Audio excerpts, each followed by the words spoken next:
Cardiac procedures are an intimidating prospect for any patient.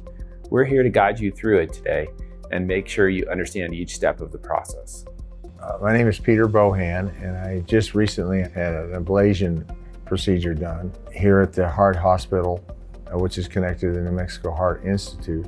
Every once in a while I would get to where we'd be watching television and I'd have to catch my breath, or I could feel like a skipped beat. What Peter was experiencing was just one of the symptoms of atrial fibrillation. These can include palpitations, shortness of breath, lightheadedness, and often fatigue. A normal heart beats top and bottom, top and bottom, top and bottom. With atrial fibrillation, the top part, instead of beating like this, quivers. And when it quivers, there's two main problems. The first problem are the symptoms we talked about earlier. The second problem is that when the top part of the heart quivers, blood can pool, form a clot, and if that clot leaves the heart, it can cause a stroke. The strokes related to atrial fibrillation tend to be larger and more disabling than the average stroke. Medications can be used to treat atrial fibrillation, but in the long run, an ablation tends to be more than twice as effective as medications. The goal of an ablation is to eliminate atrial fibrillation, or at the very least to reduce the frequency in order to live a better life. If you and your doctor agree that an ablation is the best for you, we will schedule your procedure date. After 2 p.m. the day before, you'll receive a phone call from our office confirming your arrival time for your procedure the next day.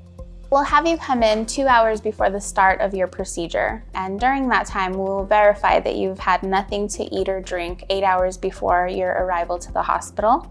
We will also go over your medications and any allergies you might have, and also very important to make sure that you have not stopped your blood thinner for any amount of time before your procedure. Your provider will then come in and talk to you about the procedure and get consent, and also discuss recovery times with you. After these discussions are had, you will be wheeled into the operating room and transferred from the bed to the operating table. Once you're on the operating table, the anesthesiologist will start sedation and you'll also be intubated. They wheeled me in to get me over into the bed, so I laid down on that, and it was just relaxed, very relaxed atmosphere. And of course, then we had to get a little serious about, breathing in the anesthesia and stuff. And so I went off in the Never Never Land. After you are sedated, we will begin the ablation process. An ablation is a catheter-based procedure. We access the heart through a vein in the leg. Using advanced technology and 3D mapping, we will identify the areas of abnormal electrical activity causing your AFib. Using the catheter, we are able to use energy to create small lesions to eliminate the abnormal electrical activity. The average AFib ablation takes about 2 to 3 hours, and we usually discharge people the same day. But when I woke up, I felt good. I felt, I did feel kind of bloated for a day or so. Overall, it was a good experience, it really was. And then that afternoon, when my wife came and picked me up, and I went home. Most patients having atrial fibrillation ablation will go home the same day. We feel that their experience and outcomes are improved when they're in the comfort of their own home. You may expect some chest discomfort or shortness of breath in the days following the ablation. This should be limited to several days. Sometimes taking ibuprofen can help reduce those symptoms. If you feel that your chest discomfort or trouble breathing limits your ability to do simple daily activities, please call our office so we can make an assessment. When you go home, it's important to continue your medications as prescribed. In particular, this includes medications like heart rhythm pills and blood thinners. When you follow up with your provider in 4 to 6 weeks after your ablation, decisions will be made regarding your medications. But please do not stop your medicines without talking to your provider first. Symptoms such as brief episodes of arrhythmia or atrial fibrillation may occur in the first few weeks after your ablation. Those symptoms are a normal part of the healing process and do not impact the long-term success of the procedure. You know your body better than anybody. If you have symptoms that are concerning to you, you should call our office right away. A common question patients have is what sort of activity is allowed after ablation. We ask that you do no heavy lifting for 3 days after the ablation. It's okay to resume exercise after about a week, but please take it slowly. Your body will tell you when it's time to resume full activities.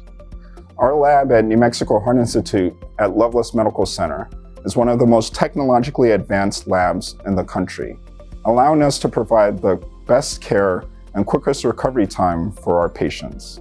As a result, we're an international training site for other physicians who want to come and learn how to do advanced atrial fibrillation ablation procedures. In our lab, we perform more than 1,100 ablation procedures every single year. More than half of these procedures are atrial fibrillation ablation procedures.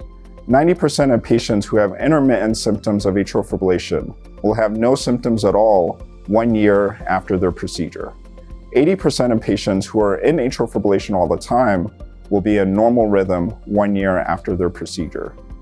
90% of patients are discharged home within 24 hours of their procedure. As with any procedure, there are risks associated with atrial fibrillation ablations. Here at New Mexico Heart Institute, our complication rate is much lower than the national average. One of the most common complications is vascular complications, such as bleeding or collection of blood around the vein entry site. This occurs at a rate of 1 in 200 cases. One of the more serious complications is perforation, which occurs when there's damage to the heart muscle and bleeding around the heart. This occurs at a rate of 1 in 500 cases. A stroke, which is a blood clot or air going to the brain, can also occur with ablation procedures. This occurs at a rate of 1 in 2,000 cases. The esophagus, which runs behind the left atrium, where we do most of our work, can be damaged during an ablation procedure. This occurs at a rate in 1 in 5,000 cases. Ultimately, there is a risk of death associated with this procedure. Here at New Mexico Heart Institute, that occurs at a rate of 1 in 5,000 cases. I highly, highly recommend this hospital. If you have to come here and see these doctors here at New Mexico Heart Institute, they're the best. This is the best. And we're right here in little old New Mexico, I love it. If you have any questions, please reach out to one of the team members or to your provider.